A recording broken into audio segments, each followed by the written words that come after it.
Hi, everybody, and welcome to the Blizzard Watch podcast. I'm Matt. I am the host, along with my two fantastic co-hosts, Liz Harper and Joe Perez. Hello, guys. Hello. Hello. And we also have our special guest of the week, Cory, who is our special guest of the week. Hey, that's me. Yeah, it's you. I don't think. Oh, we do have the Heroes of the Storm patch notes. Okay, cool. I can relax now. We got a fair amount to talk about this week. First up, I guess we should just jump in where we usually do. World of Warcraft's got its Blood Ties novel coming in. It's a tie-in novel. It's set between The War Within and Midnight, and it's written by Christy Golden, which I think is interesting because not a lot of people come back and write novels for a company after they stop working there. But, hey, she did. If they're going to pay you, if you're a freelance writer and novelist and someone offers to pay you to write something, you're probably going to say yes, which I think it's good that apparently Christy parted with them on good terms and she's still out there writing and doing stuff. So yeah, I think it's a win. Yeah, I also think that it's interesting that the premise is that it's going to be following Eretor. Yeah, well, it would be nice to find out what he's been doing this whole time. So yeah. Well, I mean, I think it's interesting because with basically Valeria being Alaria being so tied up in what's happening in the War Within, and Turallion being there now and it being void and light and everything that's happening, it seems fitting that they would go back to Eretor, especially because, again, we talked about this on last week, and I think Lore Watch, and I mean, it's a topic of wonderful debate. They brought back the horrific visions, right? And there's a reason they chose to bring them back. And it's not just because of Old God, the Black Blood is Old God Blood, which at this point we've been saying that since before this game released. Yeah. But you're one of the first thing you do if you are doing the horrific visions as Alliance is you're dealing with the what if Illyria went to the dark side. And I did, again, with all the stuff they're doing, this is intentional. It has a purpose. It's the same reason why they're bringing the lore walking ones back that they're bringing back. I think it's genius. And then having the book come out with this, which it absolutely is not just going to stop with Eretor. It's going to have, Turallion and Illyria there as well, or at least what's been happening with them off screen. And I think that's really important too. Also, we should mention, because we didn't, the publication date is November 18th. I felt kind of silly that I didn't say that. It's available for pre-order right now, apparently. I have not pre-ordered it yet because, money. But you can. So if you want to go pre-order that, you absolutely should. Because Golden's a good writer. There's also an audiobook of it, which I've also seen pre-orders for it, but no information on who the voice actor is going to be for it. But they usually get like solid Warcraft voice acting. So they're good audiobooks, I think. Generally speaking, yes. I am absolutely so hoping they get Darren DePaul come in and do it, because man. And do it in your N'Zoth voice, please. Yeah, that would be amazing. You can do it in your N'Zoth voice and your Reinhardt voice. Like, have all the other people who aren't N'Zoth be Reinhardt. I would be completely happy if he just recorded all future Warcraft books. He could narrate them as N'Zoth. I mean, I'd be perfectly content with that. Any books at all. Actually, you know what? Let's just get him doing that for, I don't know, the Lion, the Witch, and the Wardrobe as read by N'Zoth. Anyway, but that's pretty much all we've got for mainstream World of Warcraft right now. But we do have some WoW Classic news. First off, we've got the Mists of Pandaria Classic release date. It's July 21st. So if you're going to play Mists of Pandaria Classic, it's July 21st. Get ready. It's coming. Which is weird. And go ahead, Joe. Well, no, I'm just going to say weird, because one of the things they talk about is that, you can earn a mount in Modern WoW by playing through the Pandarian starting experience. But when you go to the details, it tells you to play through the Pandarian starting experience from July 1st through July 30th. July July 1st is the pre-patch, and Pandaren will be available starting with the pre-patch. So you can log on and create your Pandaren and play through the starting experience, but you can't go on and do zones on Pandaria until the full thing launches. But you can. The pre-patch will include Pandaren and monks. Just you can't go to our new continent. That's exactly like the pre-patch was back in Pandaria too. Original. Yeah, there you go. Retail Pandaria. See, I can't get over this. I loved Mists of Pandaria. I really did. But the fact that they're named the Pandaren and it's called Pandaria makes me think of the old Shakespearean insult of being a pander. and the accusations, they're just pandering to their fans, which I went and looked that up from reading Troilus and Cressida. That's actually, when you're saying that, you're getting pretty spicy there, my friends. But all of this talking about this, you can get the mount in Modern WoW by playing through the Pandaren starting experience.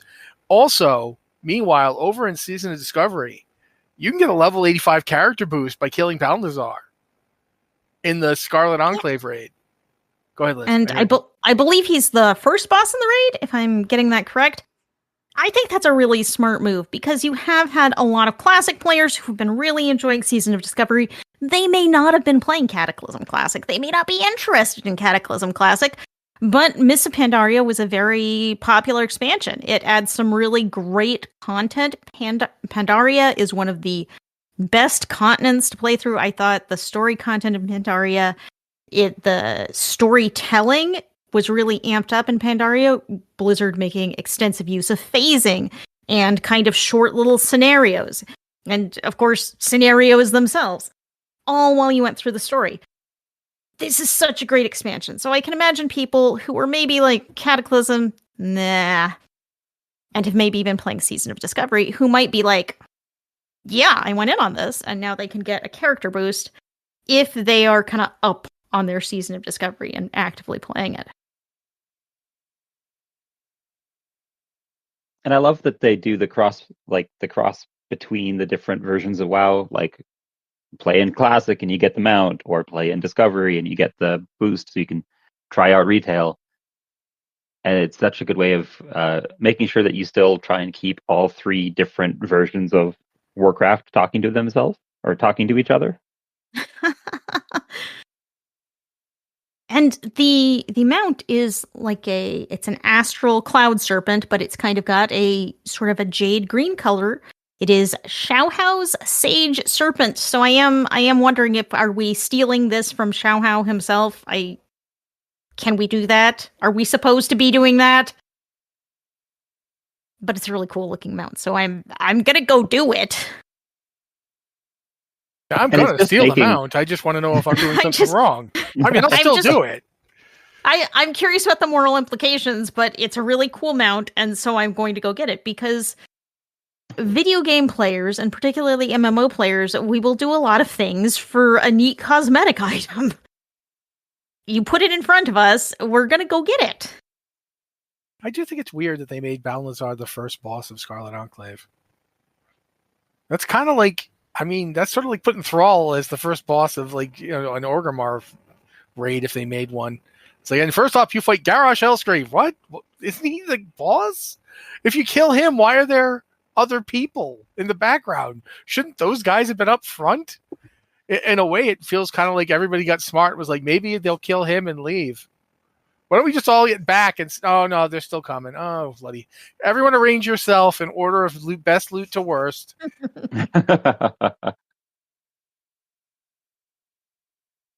But yeah, I do think it's really cool that the whole deal with the Season of Discovery and Scarlet, you know, the Scarlet Enclave raid, the fact that they had such a raid, which is a completely new raid, I find myself wondering if at some point they're going to bring it to live WoW. Like, they're going to just, you know, yeah, it's here. You can go back. It'll be time walking. You could time walk to the Scarlet Enclave. Finally, you can see the thing that you missed. Wait, but I was playing back then. Yeah, but you missed this. This was, you didn't get there.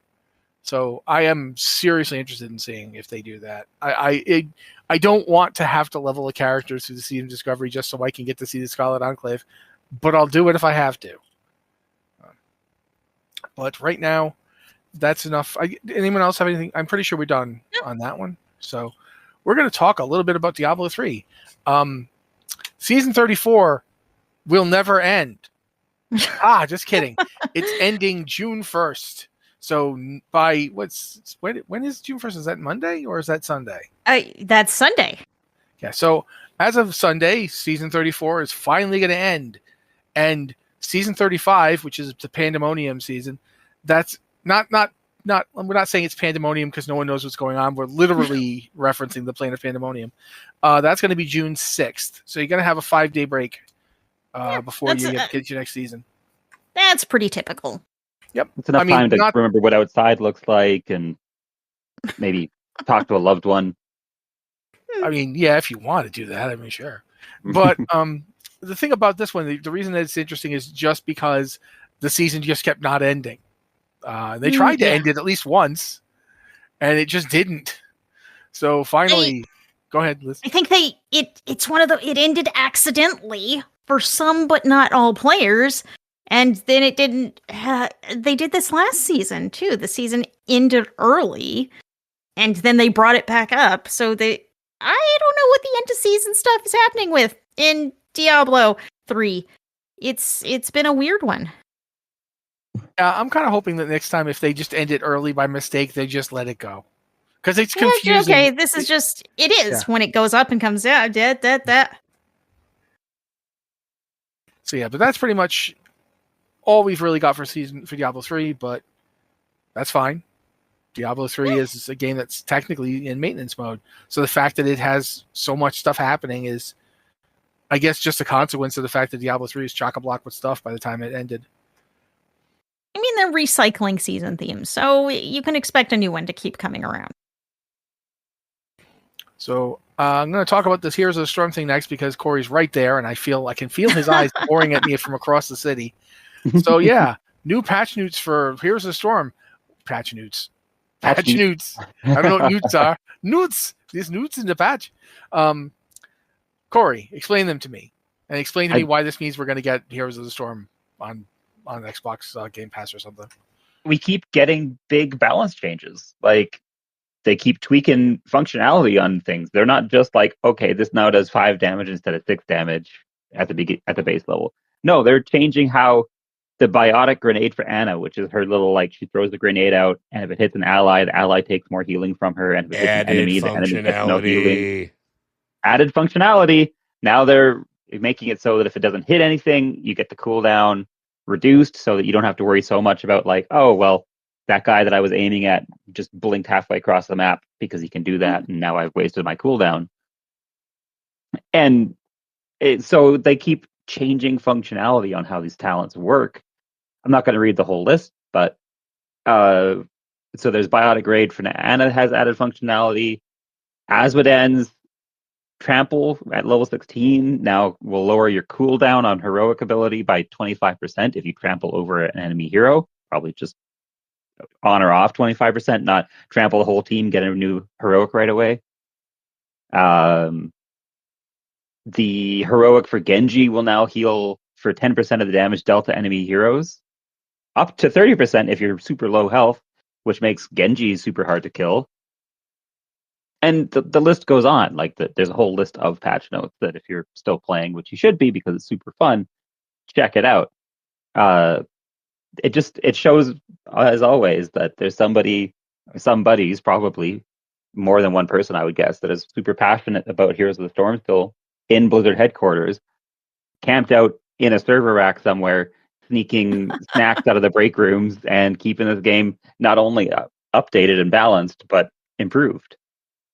So give them some money, get them some support, maybe let them have a nap, and then let's get this back to work and on Game Pass. And whatever happened to Josh anyway? I think he fell into the mainframe and his ghost became like a presence haunting the web, and it just keeps updating Heroes of the Storm. Ah, yes, the Josh Ex Machina. Yes. But I do have to say that poor Malfurion, man, he took a beating. That's not that anyone else is going to care, but I liked playing Malfurion in Heroes of the Storm. He was the caster I held on. I enjoyed the character. But yeah, it is still kind of amazing that they add these these added functionality things, like that's kind of wild that they're adding stuff like that. So where does this put us on our doomsday clock? I mean, sorry, our bring Heroes of the Storm back, you cowards clock. Like, do we feel like we've moved closer or further away? I'd say every patch brings us closer to at least some kind of new content. Yeah, if they keep doing this amount of reworks and adding stuff to these characters, and again, like Cory said, it's not just balance changes; it's like full redos on some of this stuff. Like, it's absolutely mind blowing that this is what constitutes maintenance mode right now for this game. Like this feels like active development. Like right now, ETC getting new talents,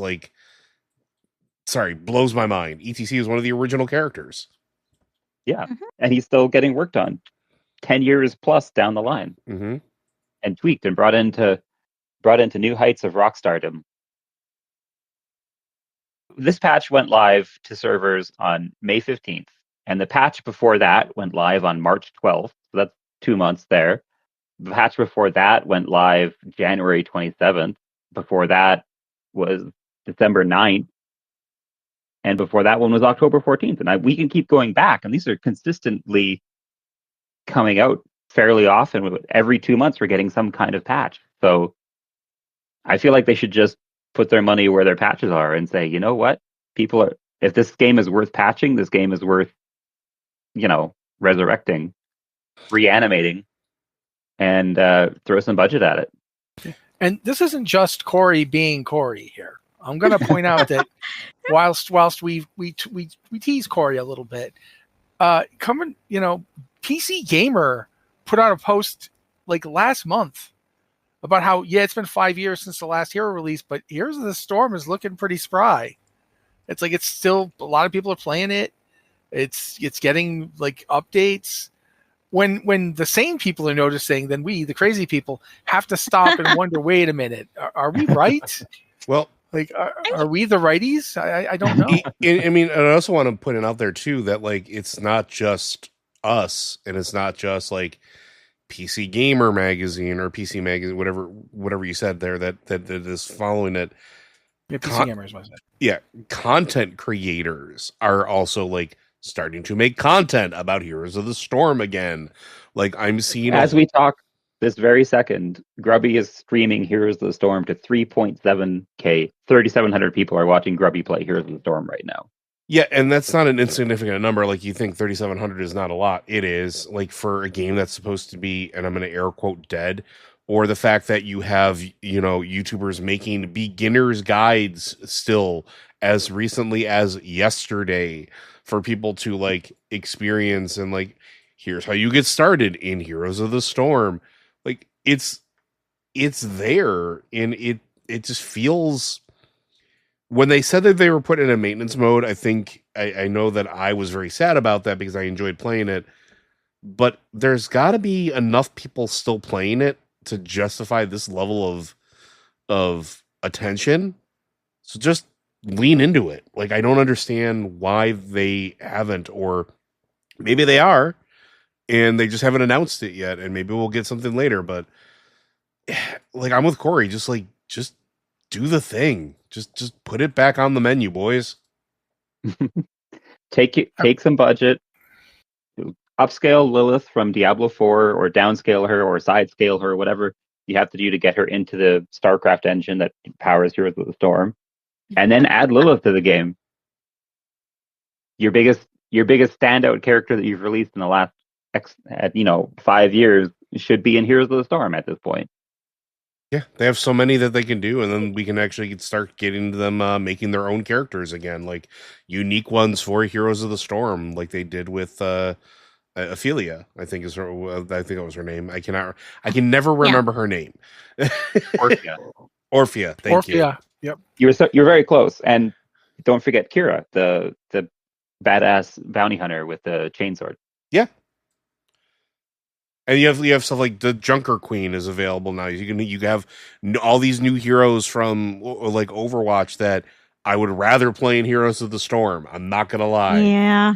Right? Like like you have all this crossover that you could do, like, and it's been long enough that there's so many heroes that you could put in there.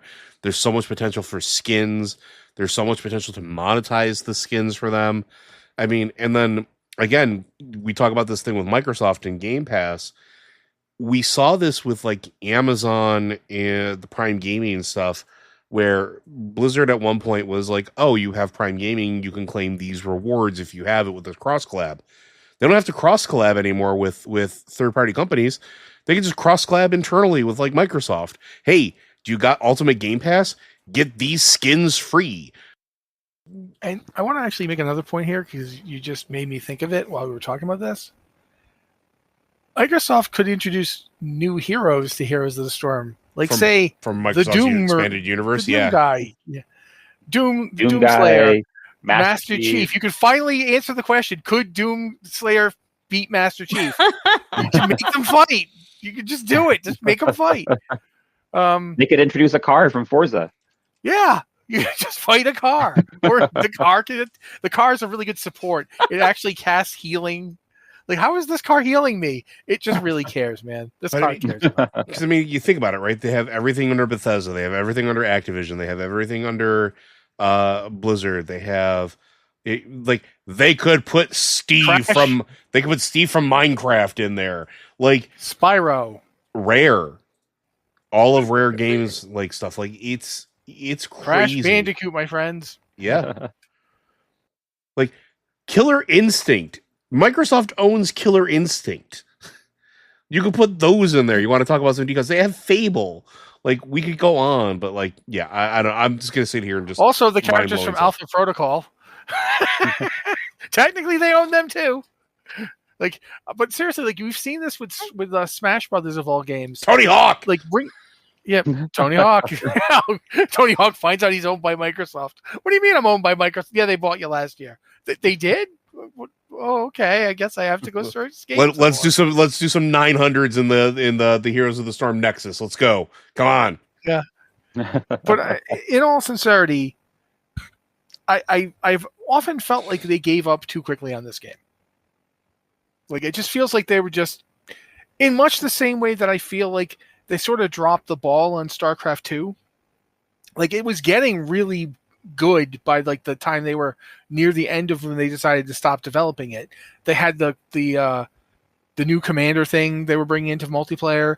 They were doing a lot of interesting stuff, and then they just decided, nope, we're done.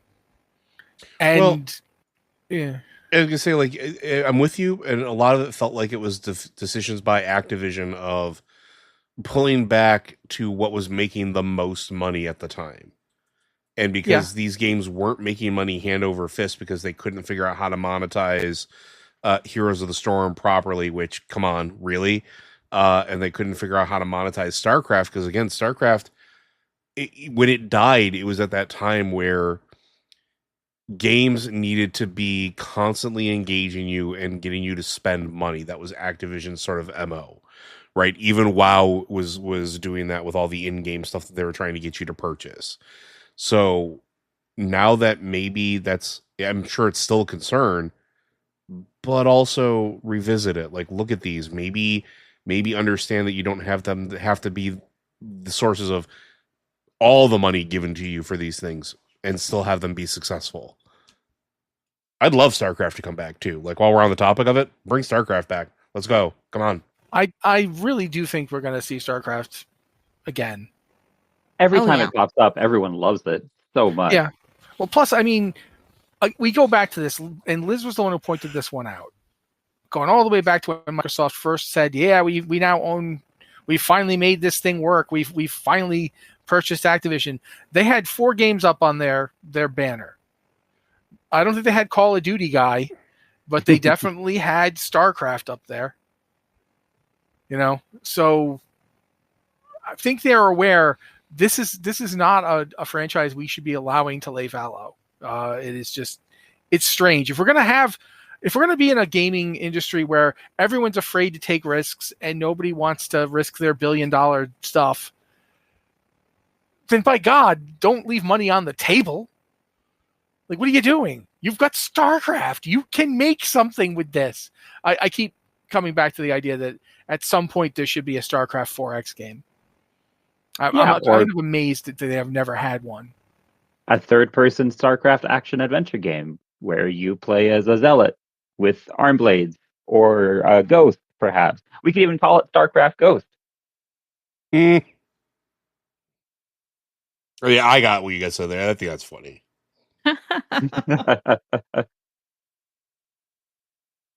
It's there's so many options for games out there, and there's so many, like, do a roguelike as a Zergling, where every time you respawn you get a little bit stronger and are a little bit better at being evolved. Oh my word. They could try to make a roguelike map for Heroes of the Storm. The rules are completely different than normal, and it's as you're going in there, you die and you get better players just show up to kill you. I don't know. I'm spitballing here. I feel like Heroes of the Storm, we should have done something with it. And now that we've allowed Cory to talk about this for his usual amount of time, actually we went a little over. We're actually almost at 7. Let's talk about Diablo 4. Season 8 is currently there. The Season 9 PTR is live as of this recording. I believe it went live today, right? Yeah. Yeah. So if you don't know what day that is, it's the 27th? 27th. I don't know what day it is anymore. It's live. That's good. Yeah. But the season theme, we actually had a community chat last week. It was, of course, after we do the podcast, because it's always after we do the podcast. That's how it goes. But they like doing these on Thursdays. Yeah. So it's just evil. It's evil. And they drag them on for about 2 hours. So, we're just going to summarize it for you in way less than 2 hours because we respect your time. Well, she asserts baselessly. I sat there watching it for 2 hours and I just felt kind of exhausted by the end. So I'm a strong believer in, if you can't explain it in less than 2 hours, I don't know, man. It depends on what it is. I mean, I don't think you can explain. True. But anyway, first up, the season theme is Sins of the Horadrim, which brings the Horadric. See, now here, I don't know how to explain Horadric spellcraft in 2 hours. It's Horadric spellcrafting. You get new Horadric spells, which you can customize, and they are effects attached to your existing spells. It feels a little bit like the bodyguard system that they added in the expansion, where you just attach them. You can attach their abilities to one of your spells, and when you use that ability, they'll show up and smash, do whatever you requested them to do. In this case, you are attaching one of these Horadric spells to one of your abilities, and when you press that ability, the spell lands. But the spells are also customizable. So modified with the the catalyst. I can't remember the other two. It's perhaps a little too complicated, but it's there. Maybe that's why they needed 2 hours to explain it. I admit. So I watched it and I seriously was like, "Oh God, please! This is making me long for the Altar of Rights back. Please just bring back the Altar of Rights. At least I know what happened with that. You just got new powers as you played." So you have your catalyst, which is kind of the core skill you have. So one example is Celestial Surge, which pulls in all surrounding enemies and rains stars down them. So just like whatever that druid ability is in Warcraft. Starfall? Is it literally Starfall? Yeah. Like that. Yep. And then... And then you can apply an infusion to that ability, which modifies the damage or damage type bonus your catalyst deals. And then you can apply up to 3 Arcana, I believe, I may have that wrong, that modify it in different ways. So you might add an Arcana that also makes it daze things, or increases the size of the effect. So it's really wholly customizable. You can tweak this to be exactly what you want and to, fill holes in your build. If your build isn't very good at doing this, well, bang, you can customize your Horadric spellcrafting in order to make it do that thing and kind of round out your character. Or maybe you just want to be make your one thing that you're really good at even better. So it's all up to you. I do love customization. I'm not I'm not sure if this will be fun or if it'll feel like an endless grind, but I think it's a really cool system. And of course, like the other systems that have added new skills to Diablo 4, all of these abilities can be upgraded, so you can keep powering them up as you level. Yeah, I'm not upset that they have customization. I'm upset that it, like, first I thought, okay, so you just attach this to but then we have to get to this and to this and this. It's like this is starting to get scary.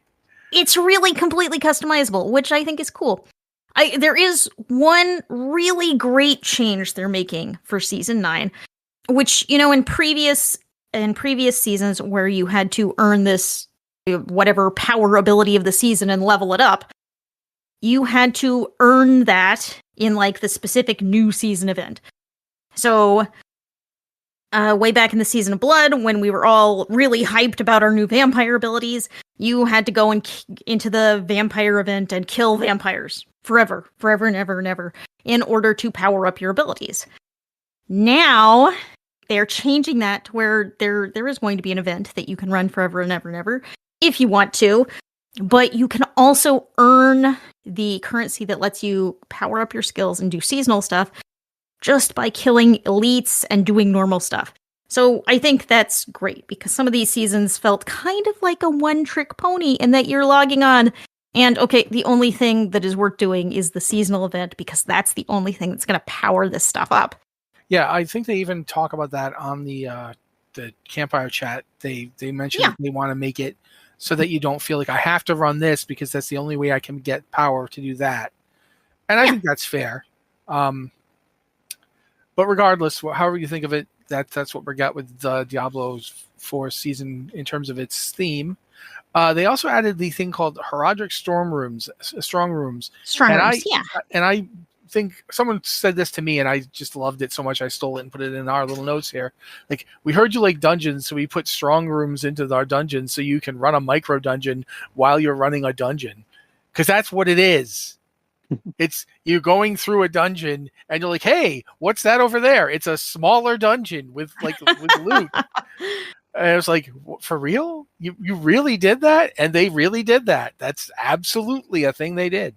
I think it's fun because it adds it's yet another way to power up your Horadric spellcraft, for one thing. You can get cool stuff for that, and just in general, it's neat. I think they really had to do something with Nightmare Dungeons too, because as they stand right now, since they took upgrading your glyphs out of them, why even bother going into them? I'm glad you asked, Cory, because another thing we're about to talk about is escalating nightmares. Liz, were you going into escalating nightmares when you were talking? I did want to say a little thing about Horadric Strong Rooms, which is that they will provide you the currency to open an escalating nightmare. Yes. So the deal with escalating nightmares is you get your normal nightmare dungeon sigils and you want to do that.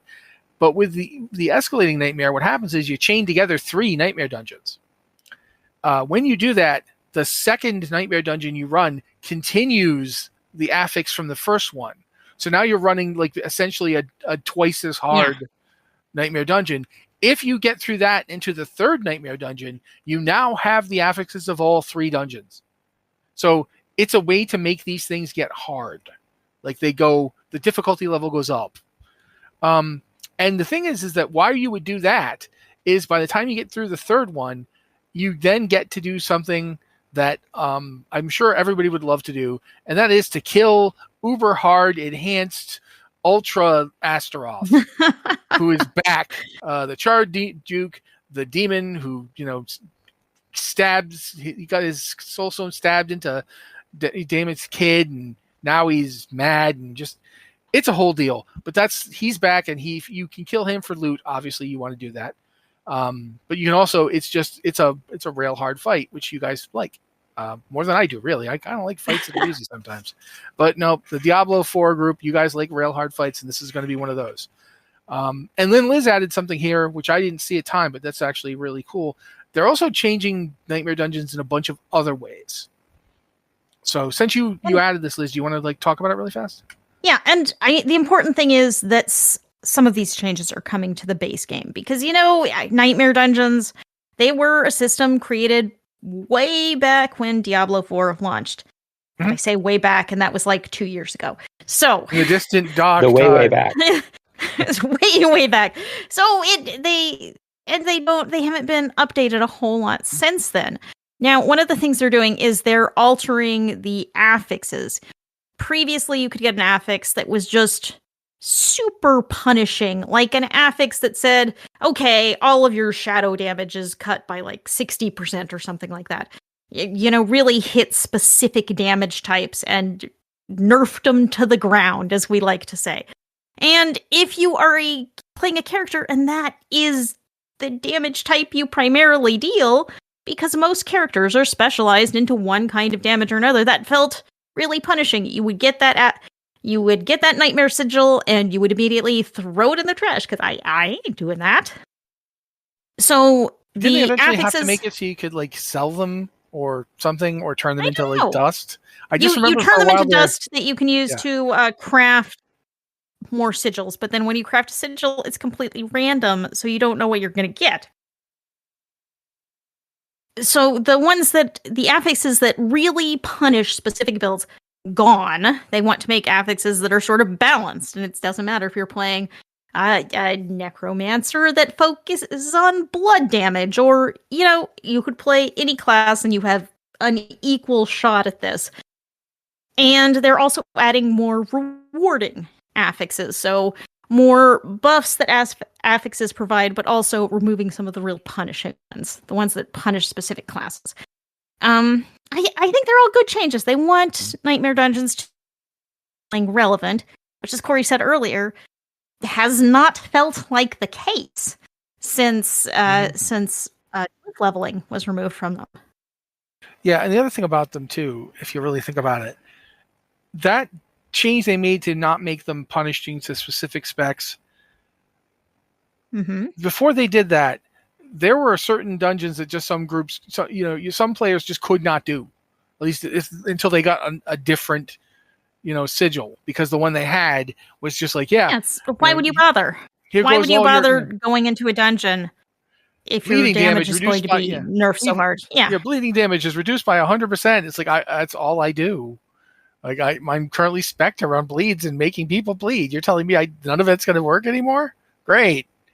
So yeah, that in general, when you have that kind of thing, it is really not a great move, because it does punish people for having a specific spec. And it's like, you designed the specs, guys. If you didn't want us to use them, it's not my fault. I didn't make you put that in there. And it's not easy to just swap your spec in Diablo, even though they have added the ability to, save a spec and switch between different specs. It's building out and gearing and enchanting all of your gear. Yeah, gearing is the deal. Gearing is like 85% of your power. Mm-hmm. So if you don't have gear for it, you just can't do it.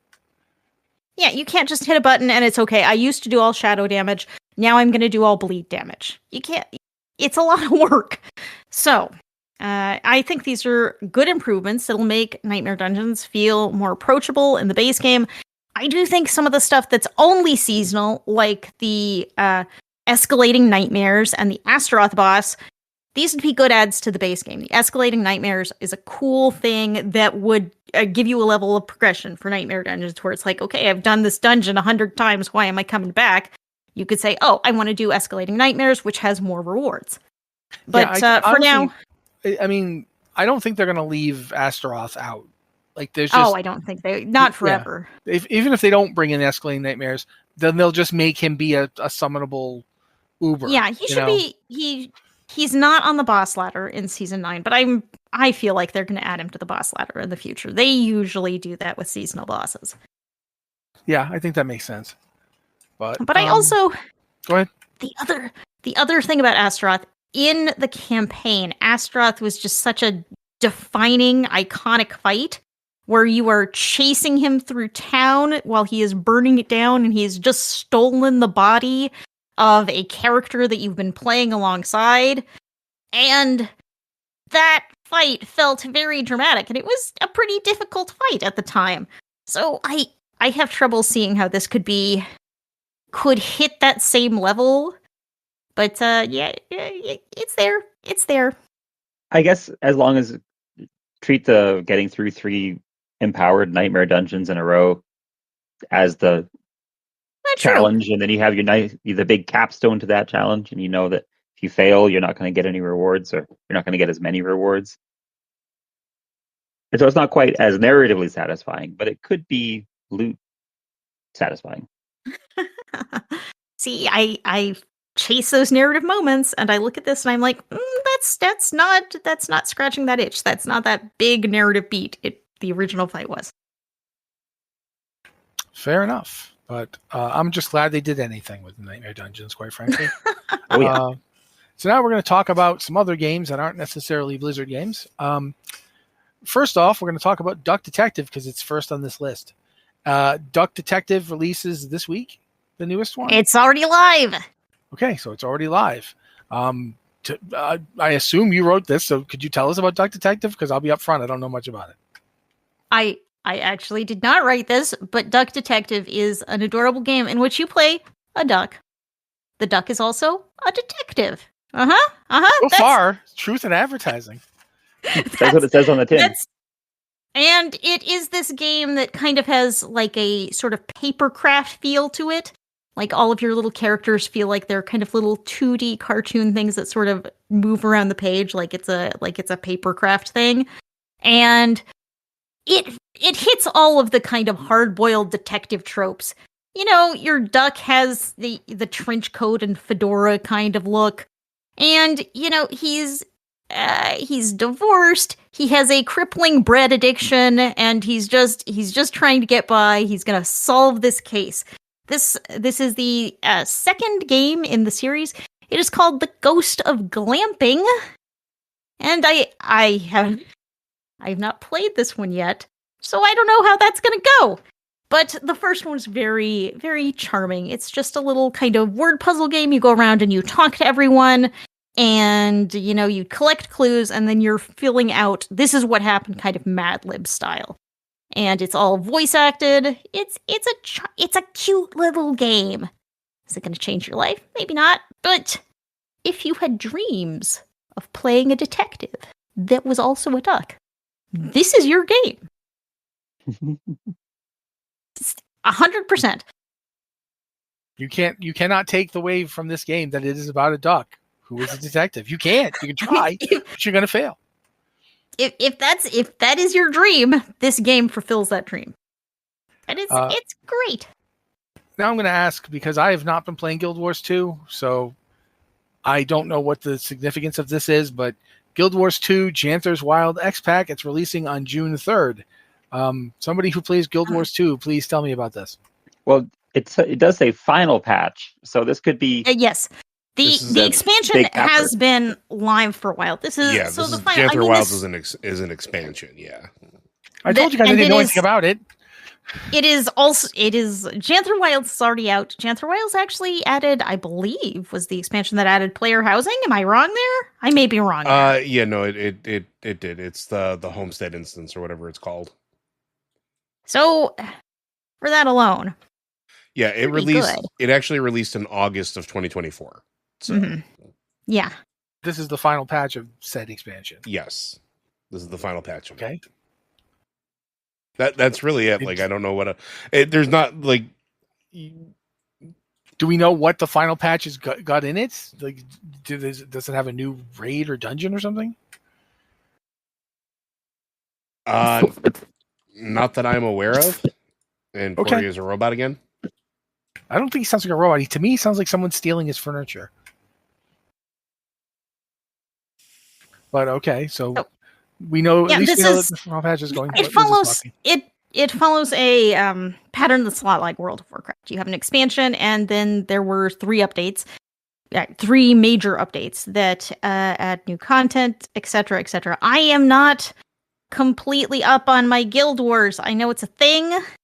And it's a totally free to play MMO, and it is continually releasing these things. Well, the expansions do cost. Well, the expansions I'm sorry. The base game is free, and the expansions do cost money. Yes, but there is no subscription. There is a and each of these is going to have a big story element to it. So you know me. I'm here for the stories. So that is coming out on June the 3rd. Which is really close. So Yeah, how can it be June already? That doesn't make sense. And the one thing I will say is that I have no idea. the one thing I will say is that Guild Wars 2 in general does something that WoW doesn't. If it's something you're interested in, most everything you do is a diplomatic mission. You are not just a champion; you're a face of basically trying to unify people to work together. You're trying to end conflicts, not necessarily start new ones, which I think is really, really interesting. And they play that up really, really well. So when you do like the Janthier Wilds and you do those initial quests, a lot of it is you talking to an assembly of the various leaders and figuring out what the next steps are, what to do, how to safely navigate the world who has gone through a bunch of uncertain times. Like, it actually addresses and spends time addressing past events up to that point and beyond. So is it just about the dragons waking up? Yeah, that's a problem. Let's deal with that. Is it about the gods coming down and waging war on what's left? Yeah, that's a problem. Let's deal with that. Here's the aftermath of it as well. Here's what we have to do to get everybody safe and everybody okay again. And there's a lot of more focus on the people, not just the threat. So Janthier Wilds Absolution, it continues that, right? Like Janthier Wilds is just even more of that, with going through dealing with the fact that Titans have been released through Tyria and having to deal with that, and not just that it's a big threat, but absolutely how do the average person deal with that? How do society move on with this huge cataclysmic event? So I will say that that's something that it does really, really well. And if you are potentially interested in it, you can try it for free.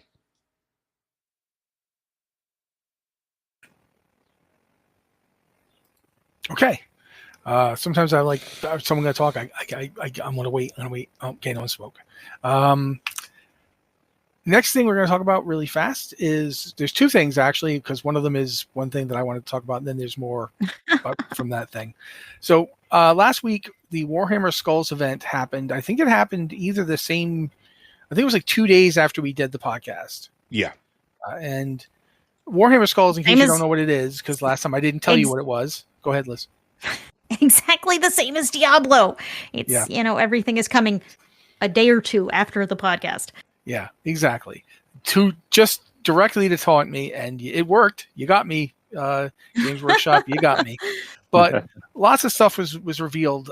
More stuff than we could really talk about in the amount of time we've got left on this podcast. In fact, you could probably take the whole podcast to do it.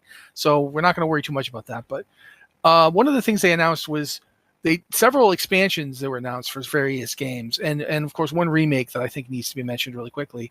Warhammer 40k Space Marine, the original one, has got a complete remaster. It's called the Mastercrafted Edition.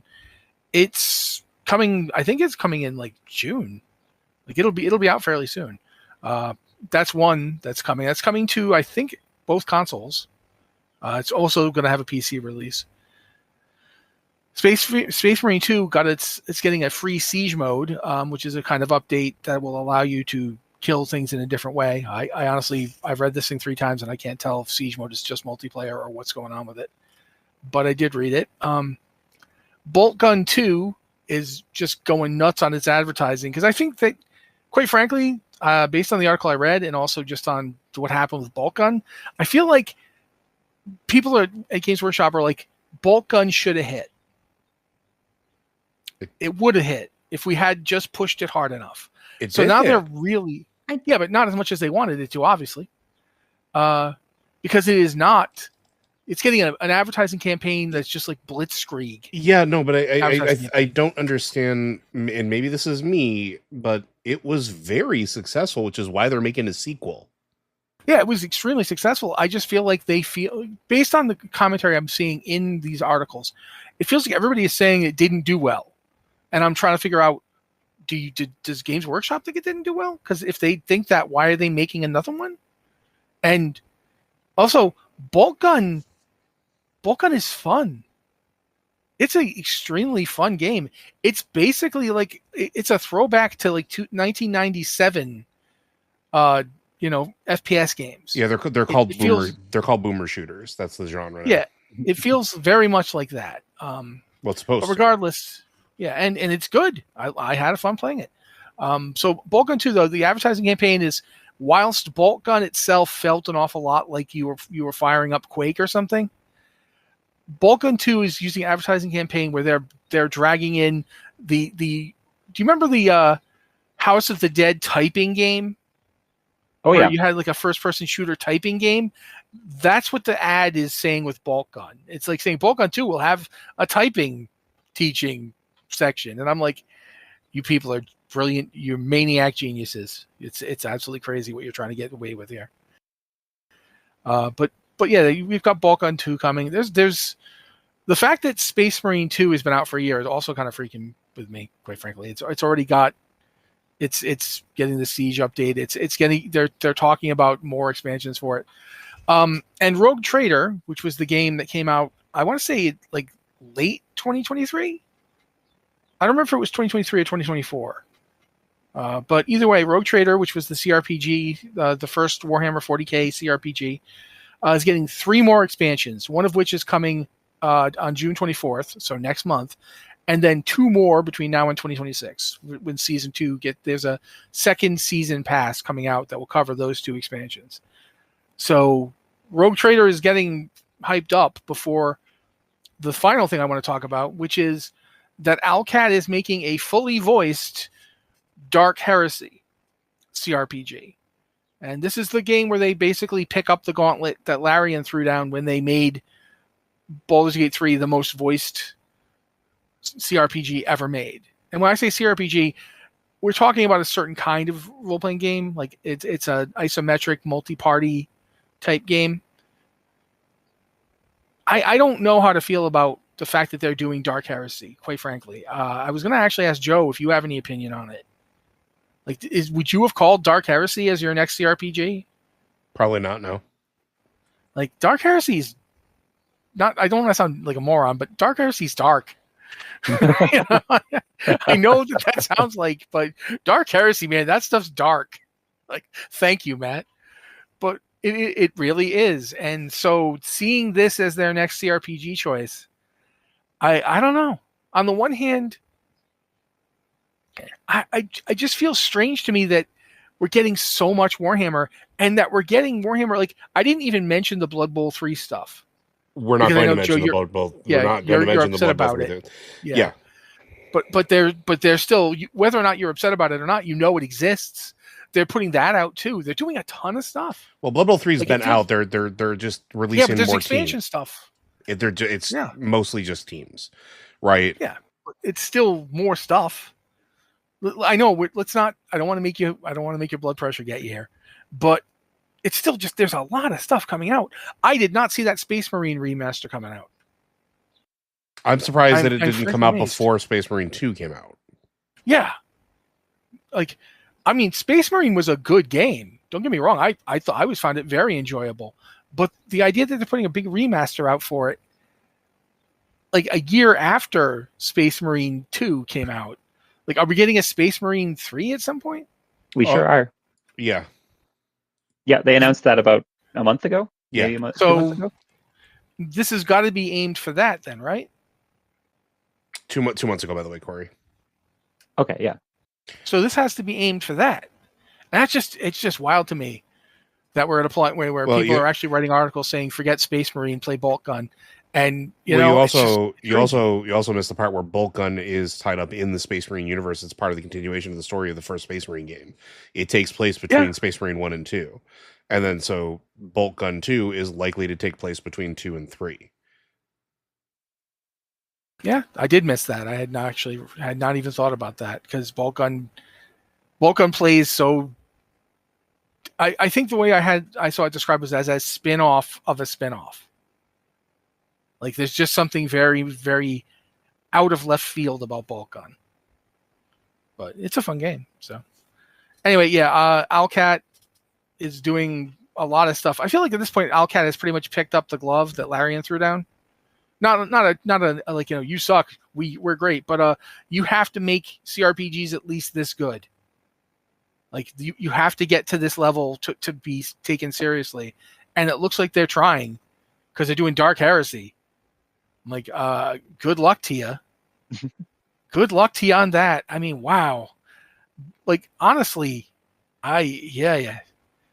Like, I'm a guy who likes playing Doom and Diablo, and I feel like Dark Heresy is like leagues above that in terms of like, the stuff that happens in it.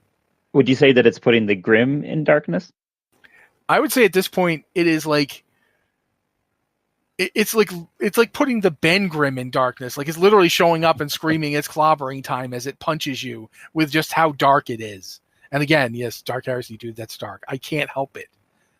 But regardless, that's, unless anybody else here has anything else to say about Warhammer Skulls, I will be throwing it over to Liz now. So, anyone? Skulls for the Skull Throne. Okay. Also, really quickly, apparently they're going to be releasing a bunch of new quests and stuff for Cyberpunk 2077. So there will be new content in the game that they said they weren't going to make any more content for. I don't know what's going on with that. It's just, they've announced it. Maybe they keep finding strange USB sticks in their office. Yeah. And they like plug those in. Yeah, it's the same guy who's updating Heroes of the Storm. Is that what you're saying? Josh Ex Machina, yeah. So, in other words, I have a thing living in my head that when I sleep makes content for these various games. Gotcha. Go ahead, Liz, please. I just want to tell all of you that Blizzard Watch is made possible by listeners like you. You make this podcast, the site, all of us here talking to you possible. I do want to thank a new supporter in the past week, Facundo. I apologize if I have mispronounced your name, at $10. Thank you so much. It is people like you who let us do this and keep podcasting. If you are not subscribed, you can subscribe at $3 a month to get early access to these podcasts ad-free, or you can subscribe at $5 a month to get an ads-free site experience. Read Blizzard Watch completely without ads. And I understand not everyone is in the financial place where they can do that. If you can't, totally fine. I am so happy you are here listening to us, are reading the site. Just being here and listening helps a lot. And if you want to help us even more, you can share our content, like it, comment, subscribe to us in your podcast player of choice. All of that helps us. If you can subscribe, though, we are at patreon.com/BlizzardWatch, and you can, of course, check out the website at blizzardwatch.com. Also, if you like this podcast, do not forget to subscribe to our other podcast, Tavern Watch, about tabletop gaming and with tabletop live plays, and Lore Watch, all about the stories behind your favorite video games and nerdy stuff. And if you have some time, you can fill out our podcast survey, which is helps us improve the show and also helps advertisers find us. That is bit.ly/BlizzardWatch podcast-survey, or you can find a link to it in the podcast description below. I am pointing down if you could see me. That doesn't work in audio format. Someday we're going to have to do a podcast with a special commentary track that tells people what we're physically doing. Because I do so many gestures. Rossi, you can't be that surprised. And no one sees these things. It's like, I'm waving around and no one knows. I am constantly waving my arms and making faces, and everyone is missing out on this because we're just talking to you. And if you don't follow us on social media, you can do that. We are Blizzard Watch on Instagram, Threads, Twitter, Facebook, and Mastodon. Mastodon is at gamepad.club. We are blizzardwatch.com on Bluesky and Blizzard Watch podcasts on YouTube. We post clips of our podcast, which I think are really entertaining, on YouTube and Instagram and Bluesky and Twitter, if you want to check them out and get little podcast previews. So thank you all so much for listening. Thank you for supporting us on Patreon. If you can, I appreciate you. I just want Heroes of the Storm to come back, guys. So cool. Yeah, that's fair. That's fair. We'll let my family live. No, Cory would never hurt my family. If I had that kind of power, it would have been back long before now. Not really. I don't think threatening my family isn't going to do much. But regardless, I think we're pretty much done. I'm going to turn to Joe here and make sure I'm right. Yep, we're good. Alrighty. Thank you guys so much. This has been the Blizzard Watch podcast. Thank you to Liz and Joe for being massively awesome as always. I was going to say magnanimous, but then I was like, is that what I want to say? Magnanimously awesome? That's, I don't know. Either way, thank you both for being awesome and for allowing me to blunder about using the wrong words like I do. And thank you to Cory for being here and talking about Heroes of the Storm and other things. And also just allowing us to stop and think about the fact that druids exist. They do exist. And bears are great. And go Oilers, go. Thank you guys so much for being here with us, and we'll be back next week.